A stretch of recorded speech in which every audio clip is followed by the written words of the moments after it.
छात्रों, आज हम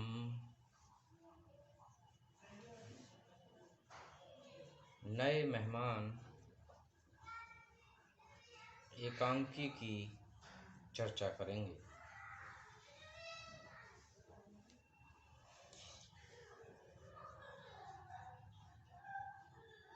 यह अत्यंत महत्वपूर्ण एकांकी है और इस पर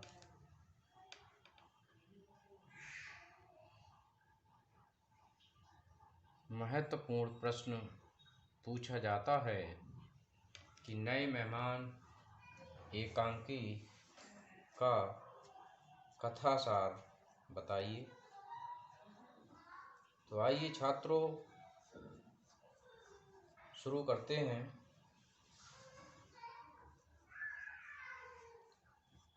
सर्वतोमुखी प्रतिभा के धनी,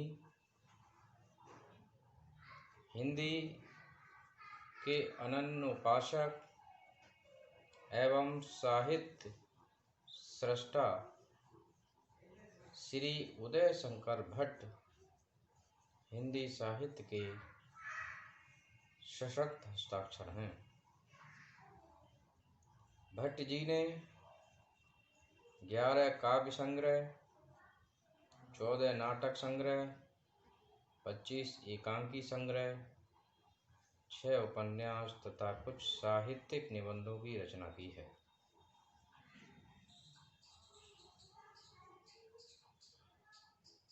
एकांकी के क्षेत्र में आपको विशेष ख्याति प्राप्त हुई है।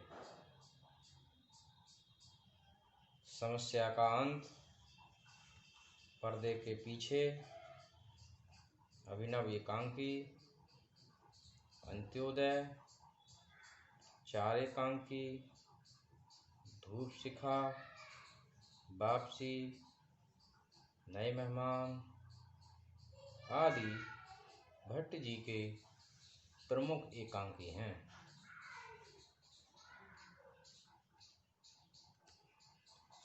नए मेहमान भट्ट जी का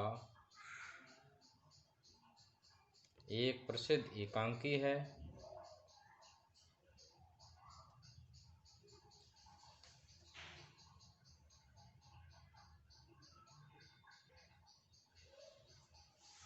बड़े शहरों के छोटे छोटे तंग मकान,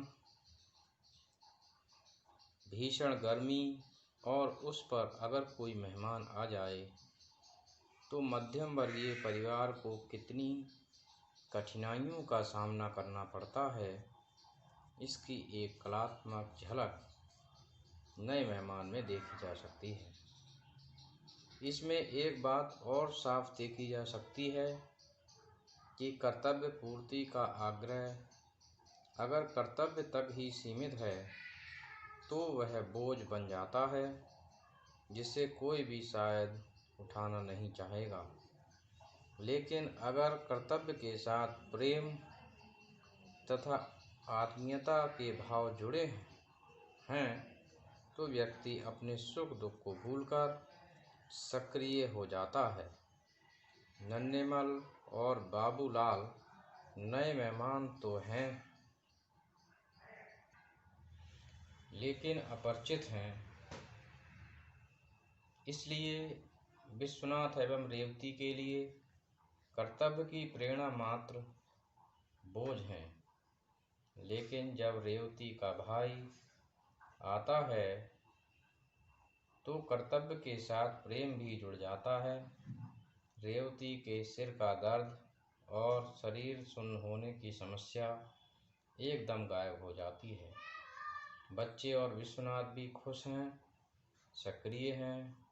हलवाई से मिठाई आदि की व्यवस्था हो जाती है। कर्तव्य और प्रेम के इस संबंध को, इस सत्य को इस एकांकी में बहुत सुंदरता से चित्रित किया गया है। तो आज हम इस एकांकी के कथासार को देखेंगे।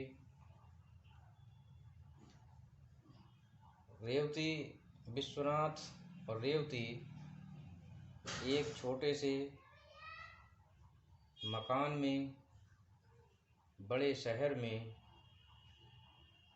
जीवन यापन कर रहे हैं और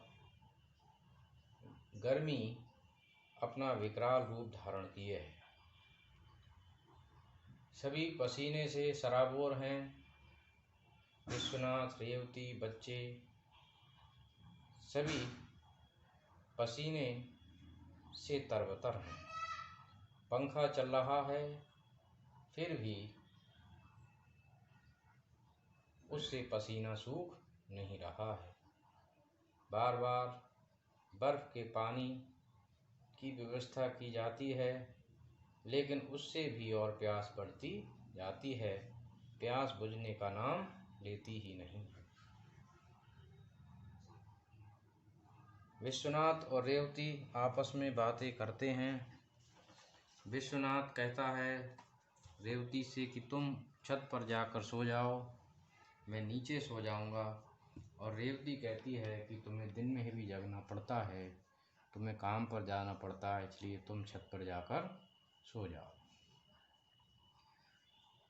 एक दूसरे का आग्रह उनके प्रेम का सूचक है, क्योंकि छत पर सभी लोग एक साथ नहीं सो सकते हैं, क्योंकि उस पर इतनी जगह नहीं है। और वे एक आशंका जाहिर करते हैं कि इतनी भीषण गर्मी है, इतना छोटा मकान है, और ऐसी स्थिति में कहीं कोई मेहमान आ जाए तो क्या होगा। वे ऐसी आशंका जाहिर ही कर रहे होते हैं और सोने के लिए जा रहे होते हैं, और उनकी आशंका सच सिद्ध हो जाती है। इसी समय वे सुनते हैं कि दरवाज़ा कोई खटखटा रहा है। रेवती पूछती है कौन है, देखो जाकर देखते हैं तो दो मेहमान विश्वनाथ के साथ ही घर में प्रवेश कर लेते हैं। नए मेहमान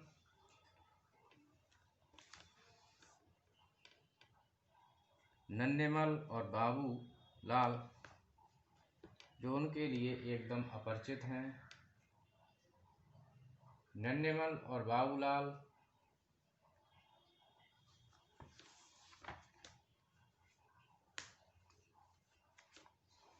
अपने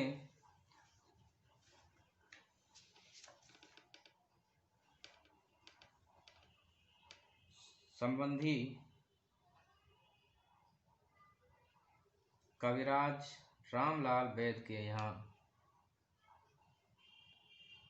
आए हुए थे, परंतु उनके पास उनका सही पता नहीं था, और संयोग से एकांकीकार के पात्र विश्वनाथ के घर में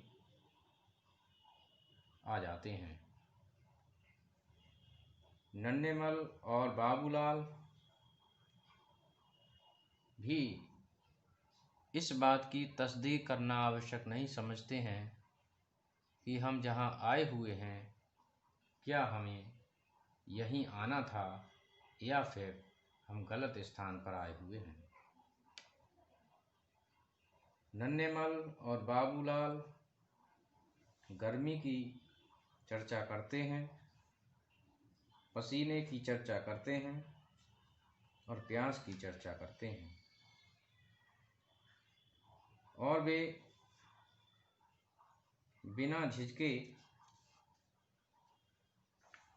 नहाने के लिए, भोजन ग्रहण करने के लिए और पेय पदार्थ पीने के लिए इच्छा जाहिर करते हैं।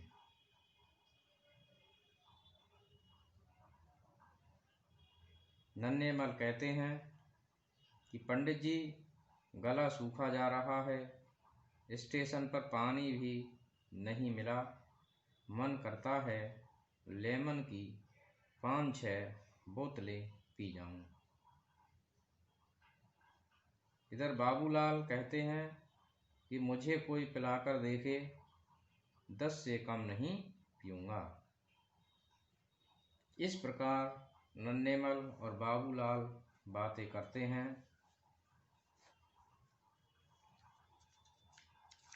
भोजन की बात आने पर वे स्वयं ही कहते हैं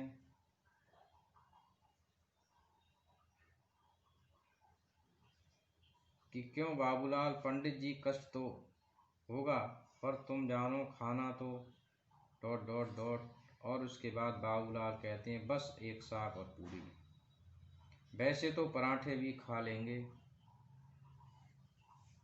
नन्हेमल और बाबूलाल नहाने के लिए चले जाते हैं और नहाने के लिए जाते समय ये कहते हैं कि तब तक खाना भी बन जाएगा। वे इस बात की तस्दीक नहीं करना चाहते हैं कि वे ठीक स्थान पर आए हैं अथवा नहीं आए हैं। वे ये भी नहीं सोचते हैं कि हम जिस घर में ठहरे हैं क्या उनकी आर्थिक स्थिति किस प्रकार की है, इस पर भी ध्यान नहीं देते हैं। और बाद में पता चलता है कि नन्हेमल और बाबूलाल किसी दूसरी जगह पर ठहरे हुए हैं, वे गलत घर में चले गए थे। जानकारी होने पर नन्हेमल और बाबूलाल को उनके गंतव्य तक पहुंचाया जाता है और उसके तुरंत बाद ही रेवती का भाई प्रवेश करता है, उसका आगमन होता है। और जब रेवती के भाई का आगमन होता है तो रेवती, जो अभी पसीने से तरबतर थी और जो 15 दिनों से सिर के दर्द से पीड़ित बता रही थी और जो अपने शरीर को सुन्न होने की बातें कर रही थी, वह एकदम खिल उठती है और उसके शरीर का दर्द और सुन्नापन सब कुछ गायब हो जाता है।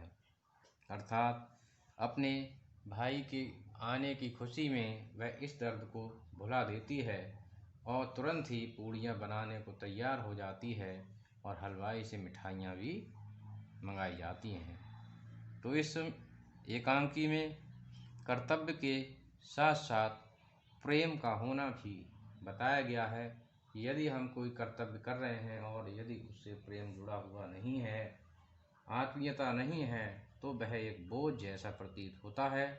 परंतु यदि उसमें प्रेम भाव जुड़ा हुआ है, भावनाएं हैं, संवेदनाएं हैं, तो वह निश्चित रूप से